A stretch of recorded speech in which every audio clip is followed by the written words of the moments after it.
Hello everyone, my name is Sai Prabhakar. I'm a graduate student in the University of Florida. Today I would like to give a brief presentation about my project. The title of my project is Face Recognition using PCA and 2D PCA and an analysis of their performance. The contents of this presentation are as follows. First I would be giving a brief introduction about the facial recognition and the various fields it is being used currently. Then I would explain what is a principal component analysis, how it is used to in this perspective of a facial recognition tool. That is how PCA is used for extracting the features from an image. And we would be going in detail about how this process is being done. And later we'll be talking about a relatively new data extraction tool known as 2D PCA, which is fundamentally the same principal component analysis tool, but varies in the computations.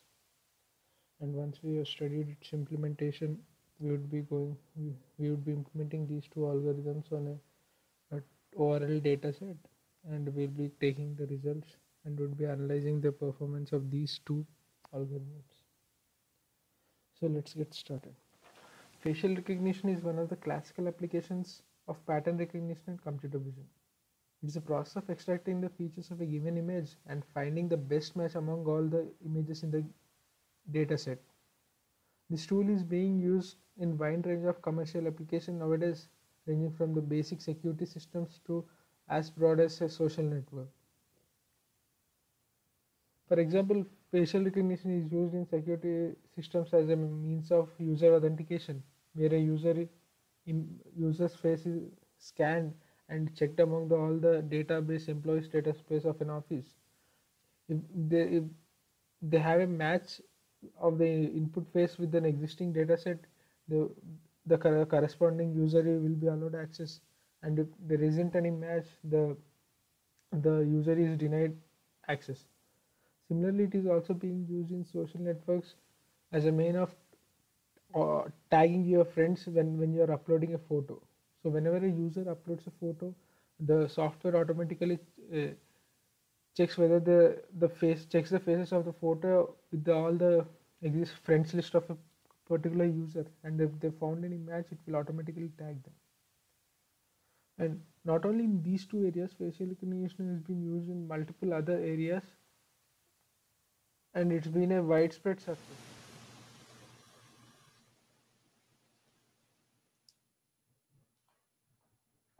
Now let us see how the facial recognition tool works.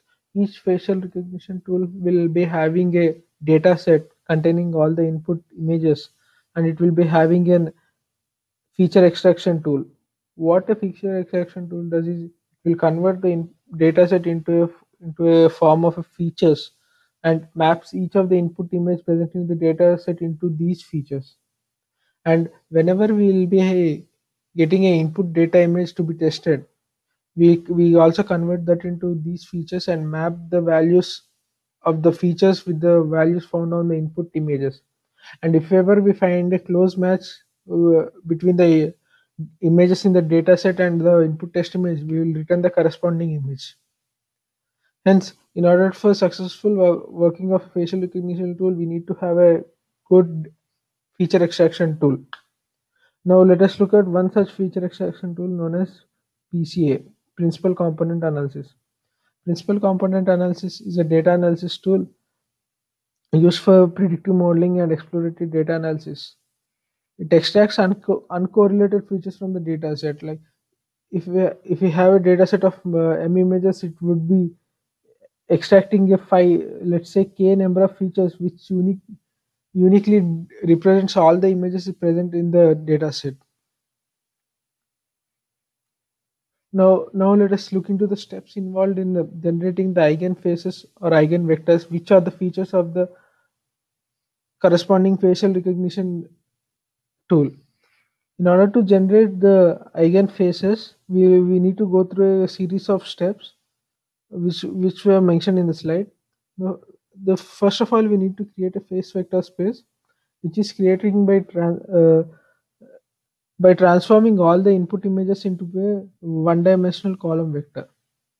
And once we have created a one-dimensional column vectors of all the images, we will be normalizing the face vectors. This the all the one-dimensional vectors of images will be together considered as a face vector space. Then we'll be normalizing this face vector space to find the deviations from the mean. And once we have calculated the normalized face vector, we'll be using that to calculate the covariance matrix, which in turn gives us the eigenvalues of the data set. Excuse me. Now let us look into each of these steps in particular. Let us suppose we have a uh, our input data set will consists of m images, each of size n by n. Now, initially, as part of the first step, what we do is we'll be converting each of the image into a singular column, a high dimensional column vector. As a result, a matrix of n by n, image matrix of n by n is converted into a column vector of n square by n. The same operation done to all the m images, and all the corresponding column vectors are grouped under a single matrix known as face vector space. Therefore, a face vector space is a matrix of size n square by m, where each column represents the uh, high dimensional vector of a image. And once now we have calculated the face vector space, now we will be normalizing it. We will be normalizing the face vector space to find the deviations from the mean. So here the mean represents the average face vector. The average face vector consists of the average number of the represents the average face of all the images. It shows the redundant data which doesn't give much of an information to us, and as a result we'll be removing the average face vector from our face vector space. And once we have normalized our face vector space, we'll be calculating the covariance matrix which will be required in calculating the eigenfaces. Now, as you can see, as mentioned before, each face vector space is of size n square by m, and in order to calculate the covariance matrix, we'll be multiplying the face vector space with its transpose. By using the matrix properties, we can quickly find out that the corresponding covariance matrix size would be of n square by n square. But in practical scenarios, that would lead us to a lot of problems. Like for a simple value of n, let's say 50, the corresponding covariance matrix will become n square by n square, which comes around 2500 by 2500, which is a huge matrix size. Calculating the eigenvectors for such a big covariance matrix is often not practically possible due to the processor limitations. Because it is highly computationally intensive, it is not feasible to calculate the eigenvectors for such a big matrix. Hence, what we do in such scenarios is we will lower the dimensionality of our face vector space, and then we'll be calculating the corresponding covariance matrix, and thereby we'll be calculating our eigenvectors and then projected them back to the original dimensions. This is done by using the simple mathematical formula like A transpose A is equal to A into A transpose. Using that functionality, we will calculate the covariance in terms of A transpose by A, which will result in a covariant matrix size of m by m. The typical value of the number of images will be always less than n square. As a result, let us suppose the number of images in the dataset are 100. Then the corresponding covariance matrix size would be 100 by 100. As a result, the corresponding covariance matrix size will be far less than what would have been the case if we haven't reduced the dimensionality. So once we calculate the covariance matrix in the reduced dimensionality, we'll also be calculating the corresponding eigenfaces. Now let us see what these eigenfaces represents. Each of these eigenfaces uniquely distribute uniquely describe the prominent features of present in the database. Like as you can see, in the right there are all the images corresponds to the eigenvectors or eigenspaces spaces. Uh, As you can see, with the the increase in the number of eigenvectors, the subsequent eigenvectors are not as significant as the previous ones. If you look in particular, the first two rows of eigenfaces give more information than the remaining rows combined. Hence, selecting the correct number of eigenvectors plays a crucial role uh, in facial recognition for successful feature extraction. Since let us suppose we have taken k significant eigenvectors m, among the m square eigenvectors which are possible. In such scenarios,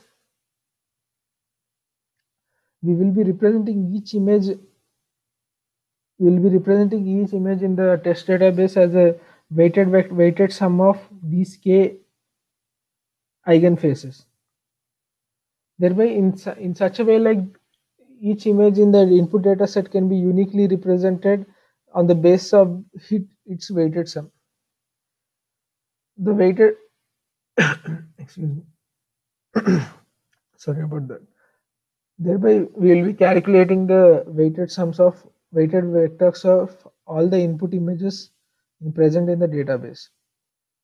If you look in particular, the values, weighted sums will be unique for each set of images, and this provides an easy